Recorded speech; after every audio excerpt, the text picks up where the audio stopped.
all the way up, sitting first class. Pedal to the metal, tank full of gas. Can't slow down, I'm moving too fast. Hello everyone, and welcome back to the final episode of my DIY trailer build. Man, it's been a long time coming. The last time we talked, we were waiting on some fenders. So while I was waiting on those fenders, I decided to do some interior work. Built this table and a few other things. So come along and check it out. Well folks, here's my galley area. Little simple thing here. Nice leg. This leg here is adjustable. This is actually an old truck brush. So I can deal with pretty deep holes or whatever I gotta do. And I think right here is about right. And there it is.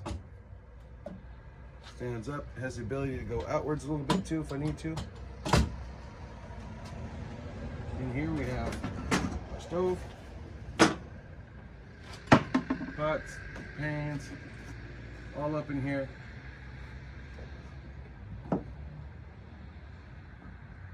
That's how you get to the pots and pans and the stuff up there. This here is just a small little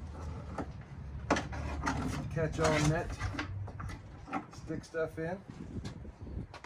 Plates. Ready to roll.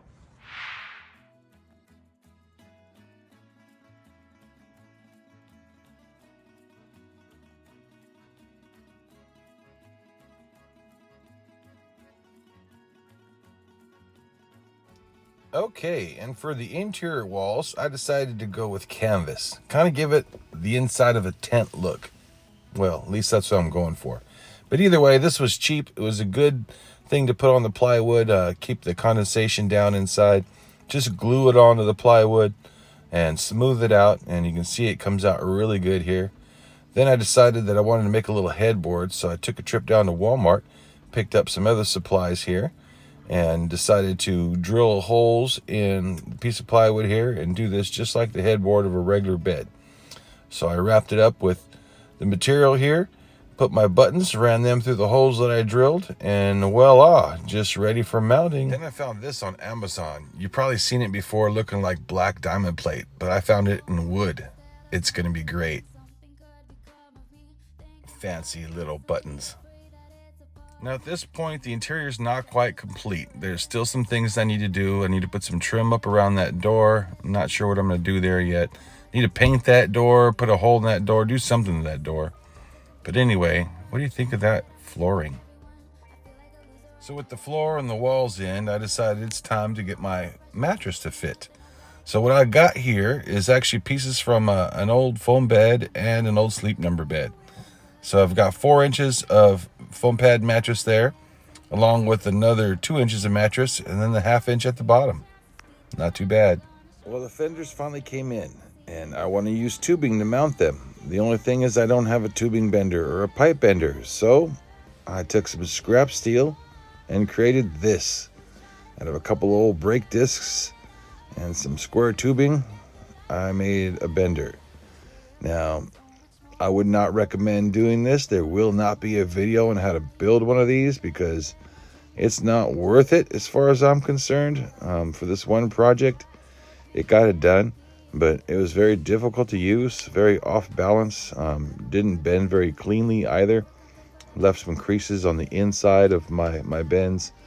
I'll show you some pictures of them here in a little bit, but it did get the job done. So if you're wondering how I did this, now you know. As you can see here, the creases were pretty sharp on the inside of that one bend. I ended up not using this piece here, but it's a good example of how crappy that bender is.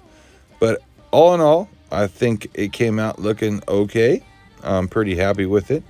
It could have been a lot worse. The fender's holding nicely. And because I'm using top rail, the scrap has this great little swedge end in here, and that made for a great strut. A little bit of masking tape and some paint, and voila, man, I got some pinstripes along with my new fenders. Yeah, check it out. I even painted my strut. Yeah, that's what I'm calling it, my strut. Anyways, what do you think? Added the wood on there, give it a little bit of a artistic period look to it, and have a nice place to put my foot. But I kind of like the way it came out. I'm pretty happy with it. And while I had the paint out, I figured I might as well paint the tongue and the nose cone too. Yeah, I kind of like how it came out now. Way better than that stupid looking galvanized color. I just hope it sticks. Did a lot of work to make that paint stick. Nice little pinstripe on the back there as well. Hopefully to have some stickers and logos in that big old giant space here soon. There's my A-Team stripe. What do you guys think? Shop.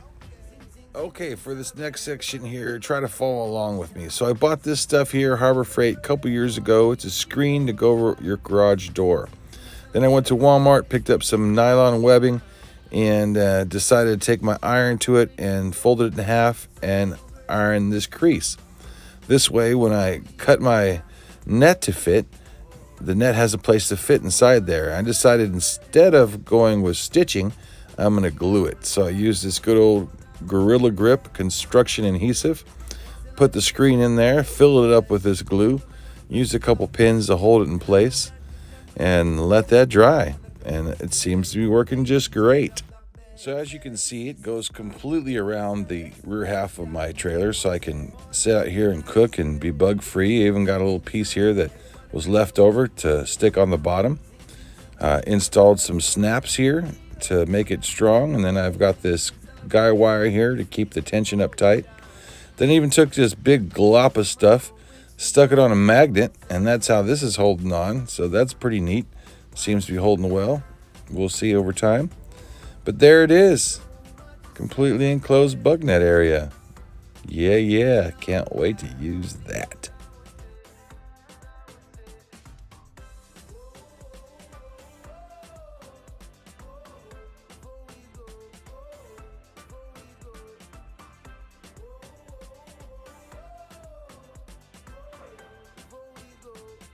Oh look, I painted the inside of the doors blue.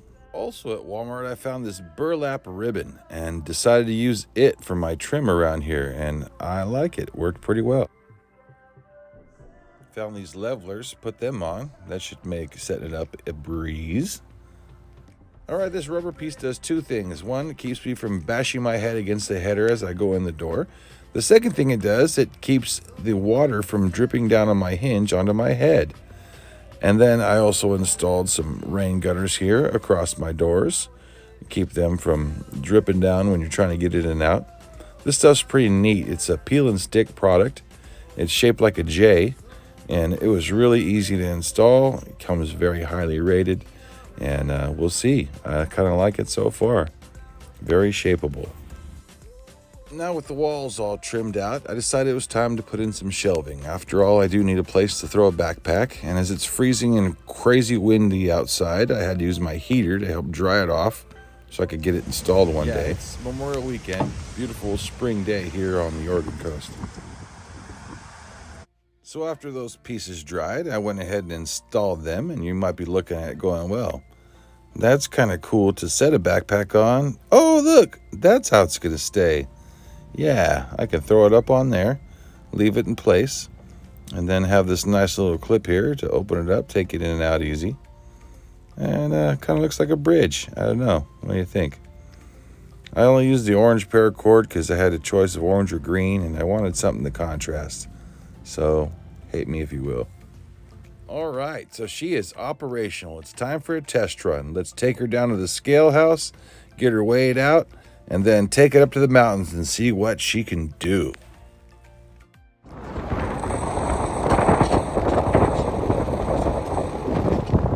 Okay, so 1,200 pounds. That's what it weighs when it's connected to the truck. Not too bad. 1,350 sitting there all by itself.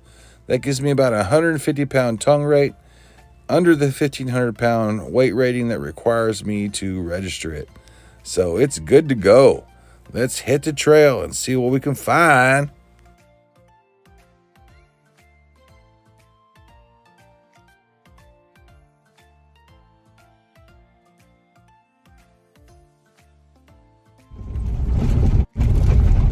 So this is a trial run, as you will.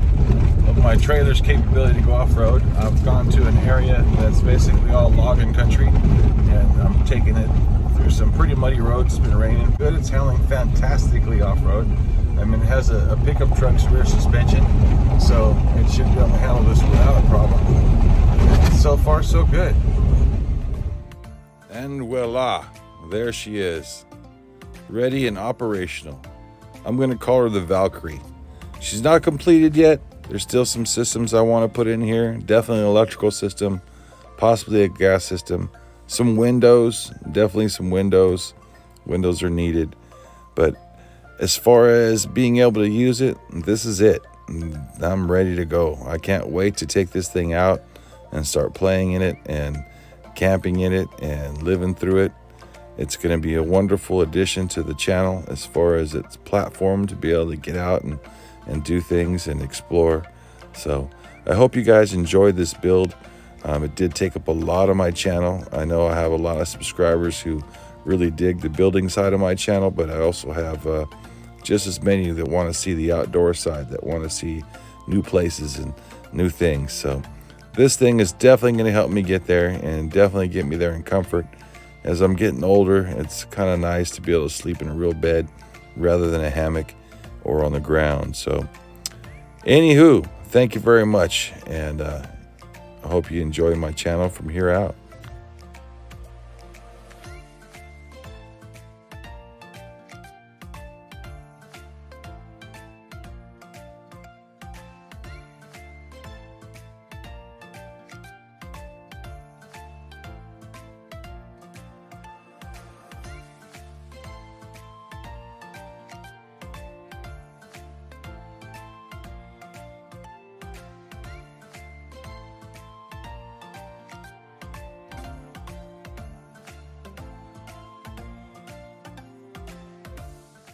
Well, folks, I'm going to call this series on building this trailer done. Basically, I think that it's functional now. It's operational. You can sleep in it. There are some other systems I'd like to add to it, like an electrical system, a gas system, maybe a water tank.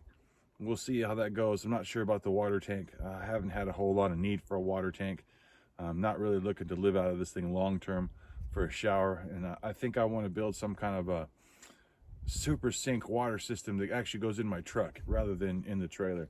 But either case, this trailer is done. It's functional, and I'm happy with what I got so far. There are some little things I'm going to do to it, of course, some interior lighting, things like that.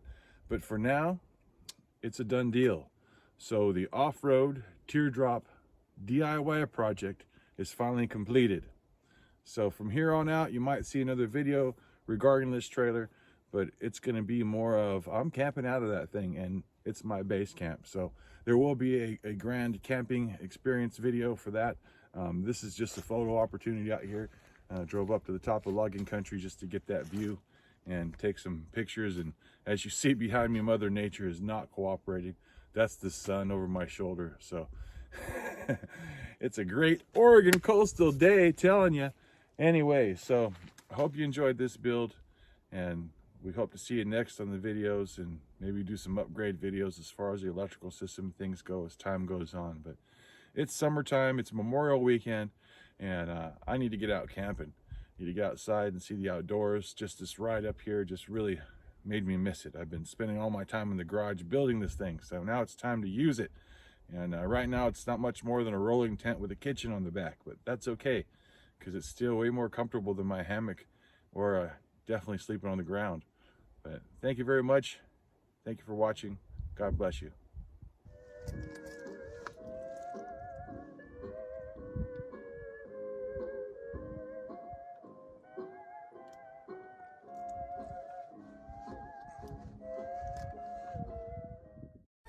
We gotta roll, dog.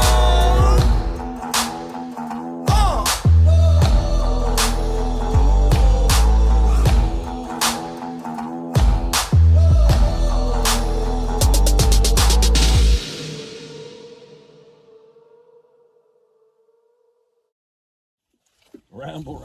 All you do is fucking ramble. Just keep talking, and you'll figure it out.